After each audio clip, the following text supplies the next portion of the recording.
It is an eventful Sunday night in the KHL. We got 6 games for you to offer. My name is Andrea Sachenko and you're watching Daily KHL Update. We travel to Balashikha first, where Dynamo Moscow challenged reigning champs Avantgarde. No scoring in the first, and then Stanislav Galiev puts the blue and white in the lead early in the second with a redirect. That's his 14th goal of the season. The Hawks even it up 5 minutes into the third. Alexander Dergachev takes matters into his own hands, and it's a 1-1 hockey game.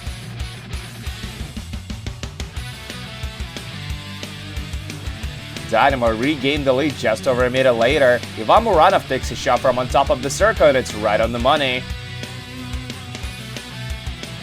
Moscow puts a stamp on it late in regulation as Anton Vanin hits the empty cage. Dynamo beat Avantgarde for the second consecutive time this season. 3-1 is your final.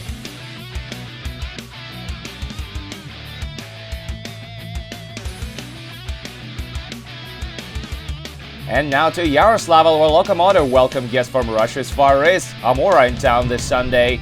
Loko get off to a rather good start. Igor Kashkov opens up the score in 10 minutes in as it jams with past Evgeny Alikhin from the doorstep. Artur Kayumov doubles the lead less than 2 minutes into the second frame. Georgy Ivanov and Alexander Yelesin get the assist on this one. And shortly after that, Igor Kashkov scores his second of the night and 5th of the season to extend the lead to 3-0. But then the Tigers turn everything upside down. Michal Jordan gets a goal back for the Bears just right before the intermission. Couple of lucky bounces for Amur, but they'll take it. Early in the third period, Alexander Kuznetsov scores his first goal of the year to pull Amur back to within 1.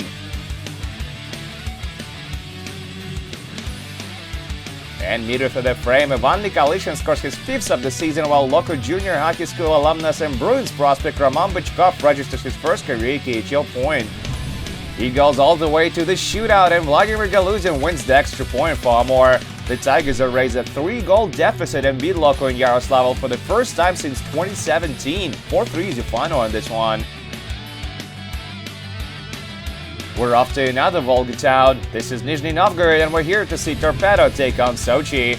The Bucks strike just over a minute in. Damir Zafarov scores a power play goal on a broken play. The Leopards get back even shortly after that. Ivan Mishenko wires it past Andrei Tikhomirov for his 4th of the season. But it's all Torpedo after that. Late in the period, Damir Zafarov scores his second of the night to give the host a 2-1 lead after 20. Kirill Rakov improves the lead to 3-1 late in the second period. Ziyad Paigin collects the only assist on the play.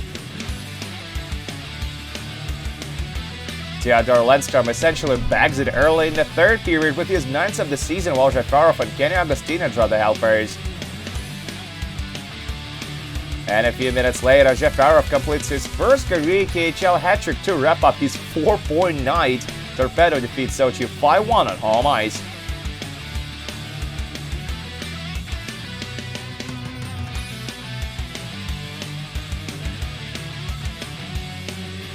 We'll make our way to Moscow now for a huge rivalry game. Red Army face off against SKA St Petersburg. First minute of the season between the two. The red and blue get off the board, muted for the first. Vladislav Kamenev rushes to the hash marks, gets the puck from Konstantin Akrylov and zings it past Lars Johansson.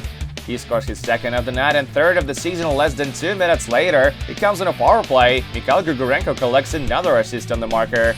No scoring in the second period, and then Red Army put a ball on it in the third. Lucas Walmart converts on yet another man advantage to make it 3-0. And late in regulation, former Calgary Flame Joachim Nordstrom scores his first career KHL goal to wrap it up. Adam Raderborn stops 17 shots for his 10th career KHL shutout, and Red Army take it 4-0 on home ice.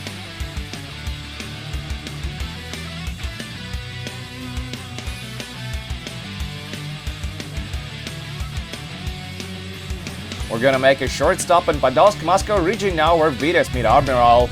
These two really struggle to score. Vitaly Popov has a gaping net in front of him late in the first, but he can't bury the rebound. Late in the second period, Daniel Odette has a chance to break the deadlock, but he hits the iron from point-blank range. They have to duke it out in the shootout, and the Sailors have the upper hand. The Oceanian twins converted their attempts, and that proves to be enough. Admirals take it 1-0 on the road.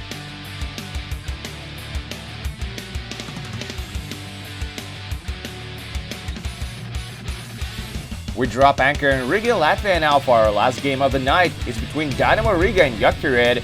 The Jesters opened up the score with a power play goal. Brian O'Neill plays give and go with Hannes Bjornen and then scores his fourth of the season. But this guy is really more of a playmaker, and he proves it midway through the second as it sets up Niklas Jensen for his 12th marker of the year.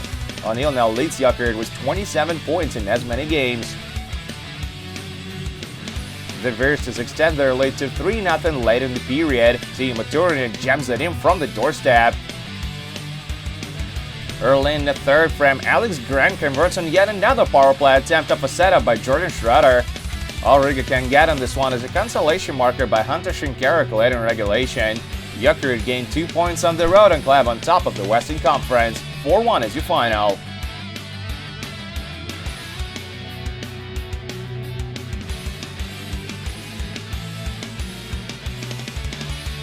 And that's it for today's KHL update, but do come back tomorrow for another game. Spartak will host Sibir. My name is Andrea Sachenko, thank you guys so much for watching, and I'll see you again soon.